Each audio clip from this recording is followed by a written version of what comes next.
Jerry and Esther have a house on the hill over here, and they've been enjoying so much looking out in the direction of the Pacific Ocean. And they could see some of the ocean, but not much. There was a big tree, a very big tree, a fan-like tree, a protected tree, a loved by many tree, blocking their view and the view of several people around them. And so a man that they purchased their house from said to them, we've been trying to convince that man that he should let us feather it out or maybe even take it down. The tree seems dangerous. Occasionally something falls off of it. And he said, but we have tried. We formed a committee and we've asked and we've begged. And Jerry said, well, maybe we could bribe. And so Jerry offered. He didn't use those words, but it means the same thing. He offered money, a lot of money. And the man said no. He had already developed his pattern of resistance. He didn't like people up on the hill bossing him around. And he didn't care whose view his tree was blocking. And he watered it every day, and every day it got a little taller. And so Jerry and Esther said, of course, that's right. It's his property. He should not be compelled to do something he doesn't want to do. We just wondered if we could make it mutually beneficial, if he would like to play with us. But we understand. And they left it alone. And then he sold his house. And so Jerry and Esther sent an emissary to ask him if he would like to maybe remove the tree in order to sell his house. It might give it more curb appeal because the tree was making a big mess and such, and he still was very resistant, and so they let it go again. And then someone new moved into the house, and so Jerry and Esther sent their emissary again.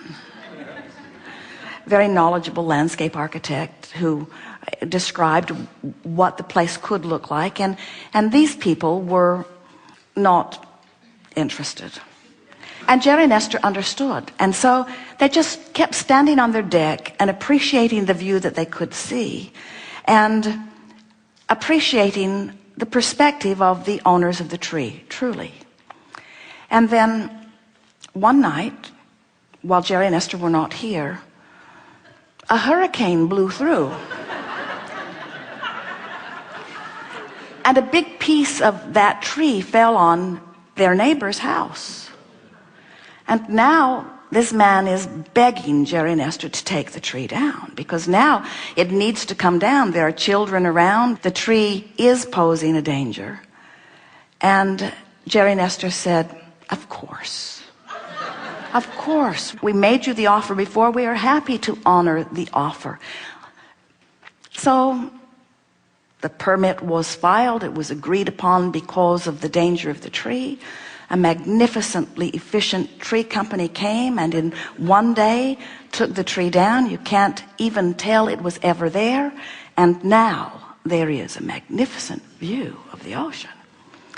And Jerry and Esther were sitting and looking at it. And Esther said, it's like the seas have parted. It's that feeling of this opened. They bought this lot to park their bus and then remodeled the house and love it more than anything else. And now the view has opened still further off into infinity. So Esther is sitting on the deck the other day and she spotted another tree. And being the fun-loving being that she is, she said, all right, friends, do you want to do this the easy way or the hard way? She is only kidding, and we are only having fun with her fun. But we're wanting you to understand that when things work at their best, they are always mutually beneficial for everyone involved. And when you are in alignment with your desire, and your desire is maybe to have a better view, but your desire is also to honor the needs and requests of others, and your desire is also to honor nature, and your desire is also to be in harmony in your neighborhood, and your desire is also to be in alignment. In other words, you hold many desires, all of which are spinning in your vortex of creation.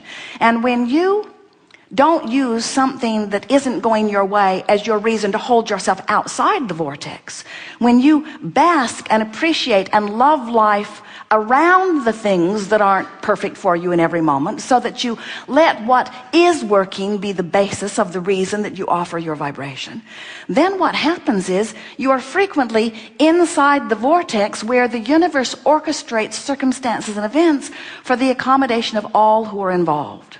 We're not kidding you about this. You can have everything you want without depriving anyone else of anything, because you live in a balanced enough universe that everything that you want is easily accommodatable by those who surround your object of attention. But unless you get in the vortex where who you really are and what you really want is, you will not see the path. You will not be there at the right time. You will not be a vibrational match to the unfolding that allows things to happen the way they need to happen in order to give you what you want.